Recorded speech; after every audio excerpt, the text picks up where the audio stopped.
Okay, we're going to talk about some hip stability. If you've been in here and you've been prescribed these exercises, then this is your reminder. We'll talk a little bit about the prescription of this and more importantly, why we're doing this with you. Hip stability is a big issue in a lot of the people that come in here, even if you just have low back pain. It's something that we've obviously assessed and determined that you probably need some sort of hip stability work. So we're going to start with kind of the day one exercises that you can do. The first one's called the Clam. And so with the Clam,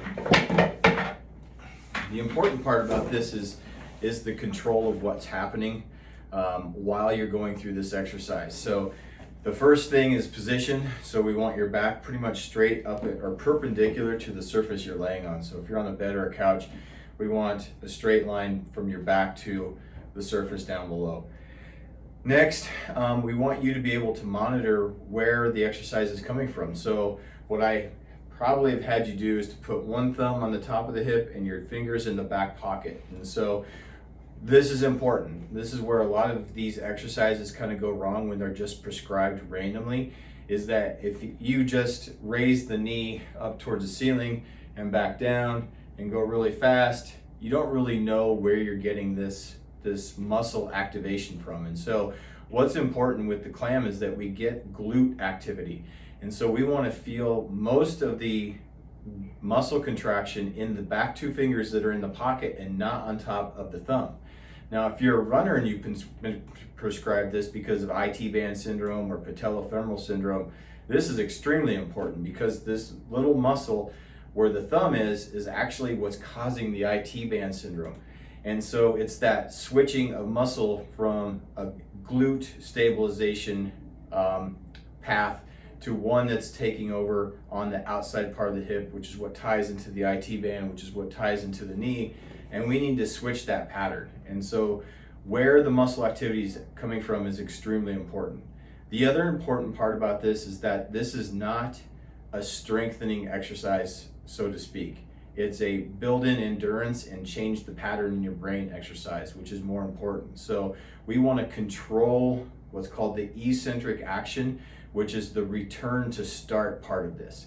So as Ryan goes up, the foot and ankle stays together, the knee comes apart, and then he slowly returns back down. Now, if he feels more activity underneath his thumb, then he just changes the angle of his knees. Maybe he goes a little bit wider with them. Maybe he brings them closer to his chest. Everybody has a different length of femur, so there's no one position that's perfect for everybody. So you have to change the position of your legs, bend the knees a little more, take them apart a little further, until you feel the activity happening underneath the fingers in the back pocket.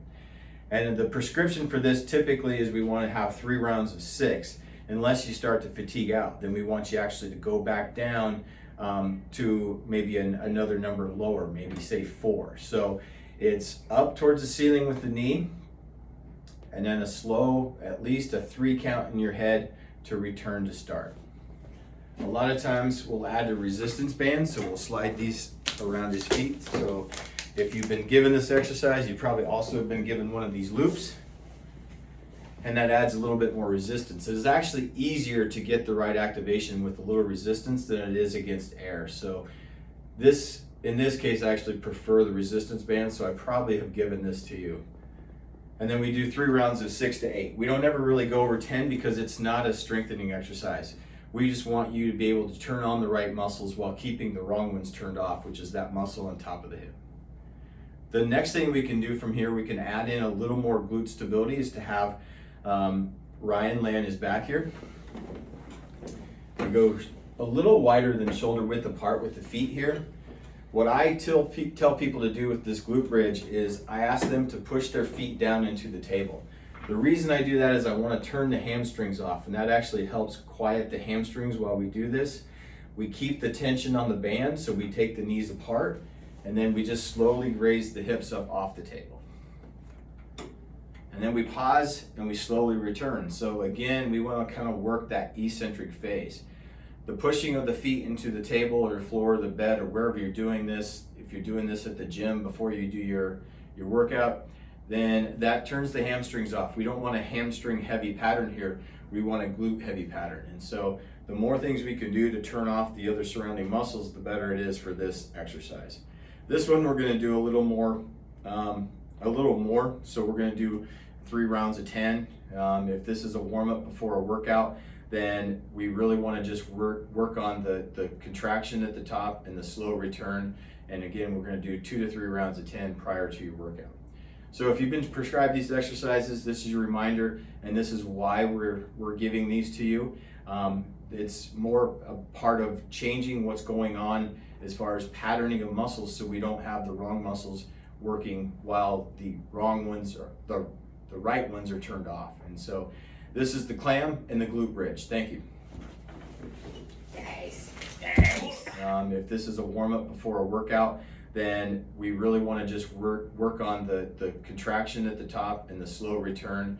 And again, we're going to do 2 to 3 rounds of 10 prior to your workout. So if you've been prescribed these exercises, this is your reminder, and this is why we're giving these to you.